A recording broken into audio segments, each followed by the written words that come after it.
Bueno, yo les voy a hablar acerca de la hipoteca. Primero vamos a hablar un poco sobre su origen. La hipoteca es de origen griego y se dice que es de las instituciones más antiguas del derecho civil. Utilizado para establecer un derecho real de garantía sobre un bien inmueble con el fin de asegurar el cumplimiento de la obligación. En el caso del incumplimiento, ¿verdad? Entonces se procedía con la enajenación del bien y se hacía paga la deuda. Prácticamente para lo mismo que ahorita, ¿verdad? En los inicios no se contaba con un registro público para la inscripción de los mismos, ¿verdad? Por lo que utilizaban las personas para identificar que un fondo poseía un gravamen era colocar un madero frente al fondo para que así las personas identificaran cuáles poseían un gravamen. El concepto. Bueno, la hipoteca es un derecho real accesorio que grava bienes inmuebles para la garantía del cumplimiento de la obligación. En caso que la deuda ya sea exigible y líquida y no se haya cumplido aún con la obligación, se puede proceder con el remate del bien inmueble gravado y se inicia con la cancelación de los créditos que van a ir efectuándose dependiendo del grado de hipoteca que el acreedor o la institución posea. Los tipos, hay dos. Primero les voy a hablar sobre el tipo convencional o voluntario, que está regulado en el Código Civil de los artículos 409 a 424. Es el contrato jurídico mediante el cual una persona denominada deudor hipotecario grava un bien inmueble propio o ajeno a favor de otro denominado acreedor hipotecario, para que en el caso de que el deudor no pueda o no quiera cumplir con la obligación, proceda a hacerse el pago mediante el remate del bien que constituye la garantía. Por tanto, este tipo de hipoteca va a depender del acuerdo de las partes y la forma que las mismas le hayan dado al momento de inscribirlas y pactarlas. Dentro de este tipo de hipoteca aparecen dos figuras: las comunes, que son utilizadas para garantizar una deuda propia, ¿verdad? Un ejemplo es cuando yo pido un préstamo en el banco y pongo a responder mi casa. Y por consentimiento, que son aquellas utilizadas para garantizar una deuda ajena. Que un ejemplo podría ser que algún familiar mío vaya a pedir un préstamo y yo pongo a responder mi casa por esa persona. Ahora les voy a hablar sobre las características. Bueno, primero, es un derecho real. Es una garantía real mediante la cual el acreedor hipotecario asegura el pago de su crédito. Accesoriedad, que esto significa que la hipoteca va a depender del cumplimiento o no de la obligación principal, ¿verdad? Pues únicamente en el momento en que el deudor no cumpla la obligación se puede recurrir a esta. La indivisibilidad. El gravamen pesa sobre todas las partes por las cuales está constituido el inmueble.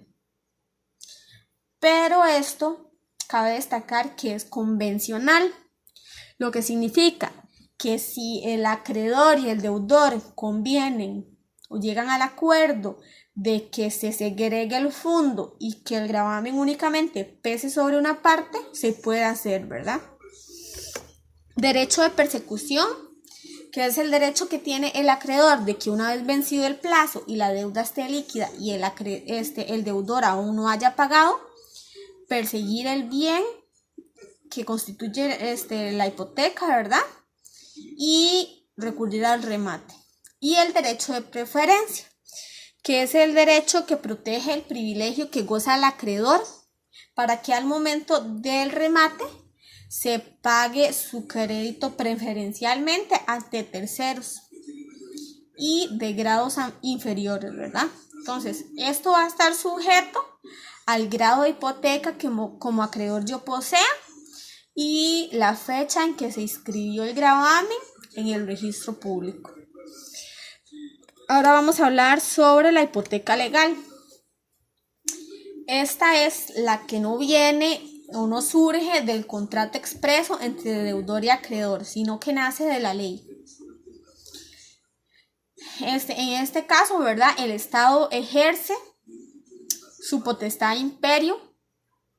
Entonces, se dice que eso es una hipoteca tácita, ya que no requiere de inscripción alguna para surtir efectos.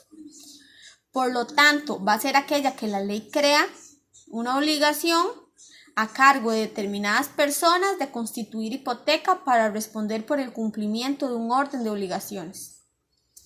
Y va a recaer sobre el bien al que se le presta el servicio. Entonces surge por la necesidad que tiene el Estado de amparar por medio de la ley algunas obligaciones y derechos considerados vitales para la administración.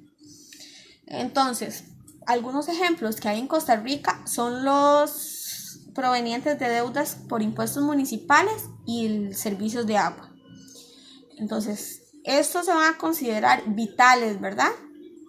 El servicio de agua es fundamental para el derecho a la vida y la salud que tenemos nosotros como ciudadanos. Entonces, el Estado, en caso de incumplimiento de pago, ¿verdad?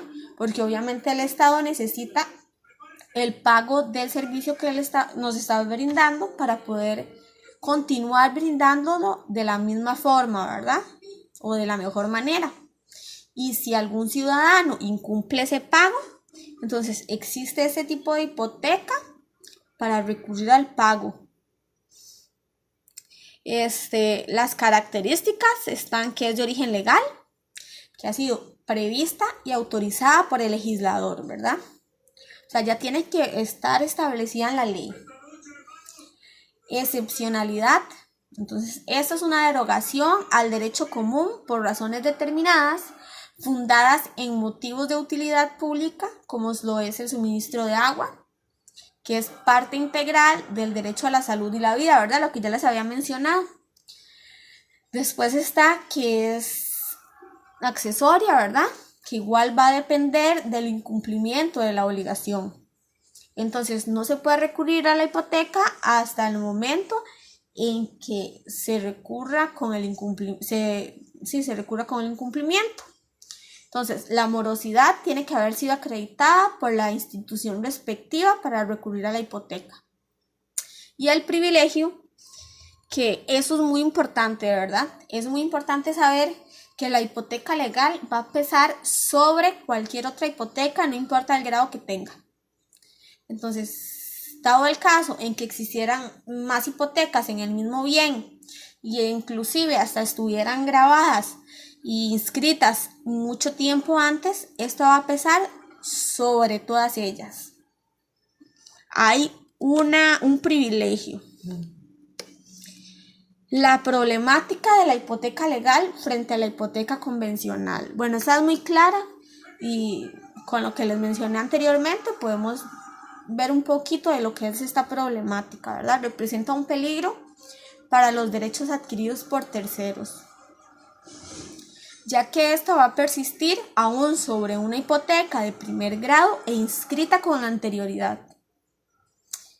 Entonces eso significa que si una persona solamente tiene la casa para responder por sus deudas y yo soy el banco, le di un préstamo y puse a responder la casa.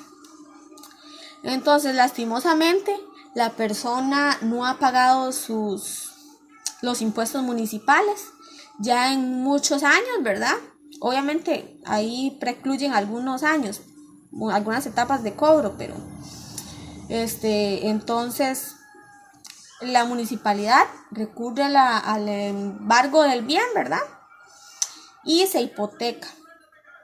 Entonces, a pesar de que yo haya inscrito un gravamen sobre esa casa, yo no voy a poder hacer el cobro hasta que la municipalidad no cobre su parte, y si sobra, pues ya ahora sí me pagan a mí. Pero entonces eso crea una incerteza para mí como acreedora. Y la hipoteca se crea con la finalidad o por la necesidad más bien que tenemos los ciudadanos de certeza jurídica. la necesidad del acreedor o del Estado para asegurar el cumplimiento de la obligación por parte de un deudor. Sería todo.